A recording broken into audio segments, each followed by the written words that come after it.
تو global positioning communist satellite status کی وہ بہت خوفناک حد تک کمزور ہو چکی تھی. یورپ آدھا ان سے جا چکا تھا. ایسٹرن یورپ میں جو ہے بغاوتیں ہو گئی تھیں. سوویت یونین اپنے آپ کو اور ان کی معاشی حالت ختم ہو چکی تھی. وہ اپنے آپ کو انٹیکٹ رکھنا چاہ رہی تھی. اس لیے انہوں نے یہ فیصلہ کر لیا تھا, اور یہ پولٹ بیورو کی دستاویزات ہیں جو کہ ابھی ریسنٹلی ایک کتاب شائع ہوئی آف گانٹسی, اس میں اس کی پوری ڈیٹیلز ہیں. چمن صاحب یہ میں کرنا چاہ رہا ہوں کیونکہ ہم ایک بہت بڑی غلطی کی طرف جاتے ہیں جب ہم افغانستان کی بات کرتے ہیں.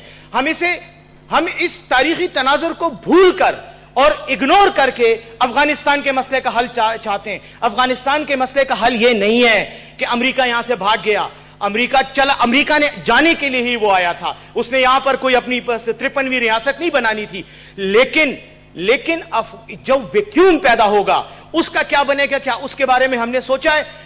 ایگزیکٹلی وہی ریپیٹیشن ہوگی جو جنیوا ایکارڈ کے دنوں میں تھی. آپ کو پتہ ہے چیئرمین صاحب, اس وقت جب مذاکرات ہو رہے تھے تو ایک وقت آیا کہ جب افغان ڈیلیگیشن جو ڈاکٹر نجیب کی حکومت کو ریپریزنٹ کرتا تھا جنیوا میں, ان کو بات کرنے کی اجازت ہی نہیں دی جاتی تھی. ان سے صرف سائن لیے جاتے تھے, اور Soviet ambassador in Geneva, based in Geneva, اور جو ریپریزنٹیٹو تھا وہ یو این کے ساتھ مذاکرات کر رہا تھا, اور دوسری طرف پاکستان تھا. یہ حالت تھی.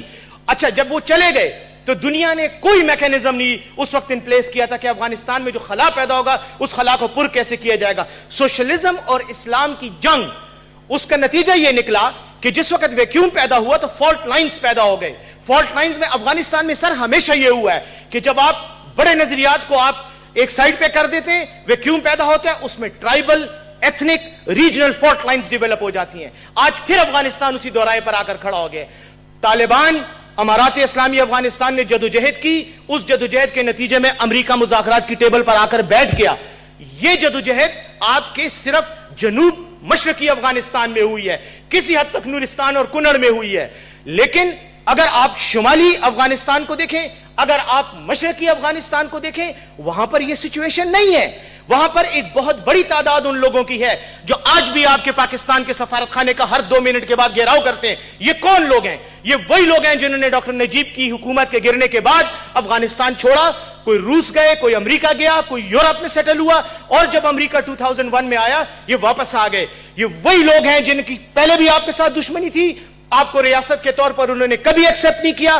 آج بھی وہ کابل میں بیٹھے. میں یہ نہیں کہتا کہ کابل میں بیٹھے ہوئے سب لوگ اینٹی پاکستان ہیں, لیکن ان میں ایک بہت واضح اکثریت ان لوگوں کی ہے جو آج بھی انڈین فیورڈ ہیں. ان میں سے کئی جو ہیں وہ ہندوستان میں رہے ہیں, انہوں نے مہاجرت کی زندگی انڈیا میں گزاری ہے, ان کے نظریات انڈینز ہیں, پرو انڈین ہیں وہ. اس لیے چیئرمین صاحب, ہمیں پاکستان کو اس بات پہ تالیاں نہیں بجانی چاہیے کہ قطر میں مذاکرات ہو گئے اور فتح ہو گئی اور اسلام کا علم بلند ہو گیا. ابھی اسلام کا علم بلند ہونے میں بڑا ٹائم لگے گا, اور وہ ٹائم کیسے لگے گا اور وہ انشور آپ نے کیسے کرنا ہے. یاد رکھیں, فتح مکہ سے پہلے صلح حدیبیہ ہوا تھا, لیکن صلح حدیبیہ کے بعد رسول کریم صلی اللہ علیہ وآلہ وسلم 10,000 سے زیادہ لوگ لے کر 10 ہجری میں مکہ کے اندر داخل ہوتے ہیں بزور قوت. میں یہ نہیں کہہ رہا آپ کابل میں بزور قوت داخل ہوں, لیکن انٹرم ارینجمنٹ تو کریں. جب امریکہ وڈرا کرے گا, امریکہ کی بلا سے اس کو کیا, جیسے سوویت یونین چلا گیا اس طرح امریکہ بھی چلا جائے گا. امریکہ چلا گیا پھر ایک ویکیوم پیدا ہو جائے گا. اس ویکیوم میں کون لڑے گا؟ اس میں امارات اسلامی جو ہے اس کو آپ پچ کر دیں گے اگینسٹ وہ لوگ کہ جو اس سے پہلے ان کے مخالف ہیں, اور کئی اور پاورز کے لیے موقع مل جائے گا جو اس وقت ریجنل پاورز جن کی طرف ابھی مشاہد صاحب نے اشارہ کیا, ان ریجنل پاورز کو. اور خاص طور پر یہ جو شرارتی غنڈا انڈیا میں بیٹھا ہوا ہے مودی, اس کے لیے تو یہ ایک پلیٹ ہے, تیار مرغی ہے اس کے لیے. وہ تو دوڑے گا اور آ کر اس ویکیوم کو فل کرنے کی کوشش کرے گا, اور پھر آپ کے ویسٹرن بارڈر پر خطرات پیدا ہوں گے. میں سمجھتا ہوں پاکستان کو اس میں بہت پرو ایکٹیو رول پلے کرنا چاہیے. پاکستان کو افغانستان کے امن سے دلچسپی ہے, ہمیں افغانستان کی خانہ جنگی سے نقصان ہے, لیکن ہمارے پاس مجھے لگتا ہے کہ کوئی پراپر ورکڈ آؤٹ پلان نہیں ہے. اور جب یہ پلان نہیں ہوگا, ویکیوم پیدا ہوگا, تو اس ویکیوم کو وہی طاقت فل کرے گی جو تخریب کرنے کی صلاحیت رکھتی ہے. آپ تعمیری طاقتوں کو اگنور کر رہے ہیں, تخریبی صلاحیتوں کو, طاقتوں کو موقع ملے گا, اور خدا نہ خواستہ, خدا نہ کرے کہ افغانستان کا یہ مسئلہ سیٹل ہونے کی بجائے مزید گمبھیر ہو جائے. تو اس وقت سے فائدہ اٹھانا چاہیے, اور میرے خیال میں فورن آفس کو اس سلسلے میں پارلیمنٹ کو اعتماد میں لے کر یہ ذمہ داری پوری کرنی چاہیے. Thank you.